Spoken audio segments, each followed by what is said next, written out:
শুভ দুপুর সবাইকে, কেমন আছে সবাই? তো দেখো, আমাদের ইউনিট থেকে আবারও কেউ একজন ছুটি গেছিলো, মনে হয় পুজোর মধ্যে গেছিলো। সে আজকে জাস্ট এসছে দুপুরবেলা। তো এই যে কী যেন আনতে দিয়েছিল বড়মশাই, সেইগুলো নিয়ে আসলো এখনই জাস্ট।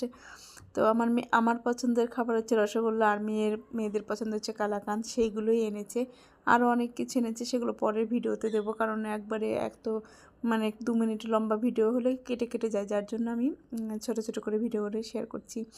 অ্যাকচুয়ালি এগুলোই হচ্ছে ভালোবাসা, জানেন তো। সে সোনা গয়না টাকা মানে অনেক টাকা পয়সার দরকার হয় না, আমাদের এই ছোট ছোট জিনিসগুলো প্রচুর খেয়াল রাখে আমার। যেমন লোকটা ছুটে গেছে, আমি কিন্তু জানিই না যে এখন বলছে যে ও ছুটি গেছিলো, আমি আনতে বলেছি তাই নিয়ে আসলো। তো এটাই হচ্ছে ঘটনা। আর সত্যি কথা বলতে কি, মিষ্টিগুলো না ওই লোকটার ট্রেনের রিজার্ভেশন মানে ওই কী বলে এসিতে হয়নি, লোকালে নাকি এমনিতে এসেছে।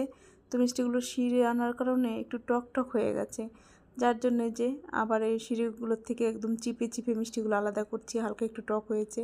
আর কালাকাঁদটাও দেখলাম একটু কেমন একটা গ্যাস গ্যাস হয়েছে। এটার কি অন্য কোনো উপায় আছে? মানে কি করা যায়? ফেলতেও পারছি না, আবার খেতেও কেমন যেন একটা লাগছে। এটার কি কোনো সলিউশন আছে? কেউ বলতে পারবে? দেখো কতগুলো মিষ্টি আর কালাকাঁদ, কেমন লাগে, ফেলতে ইচ্ছে করছে না।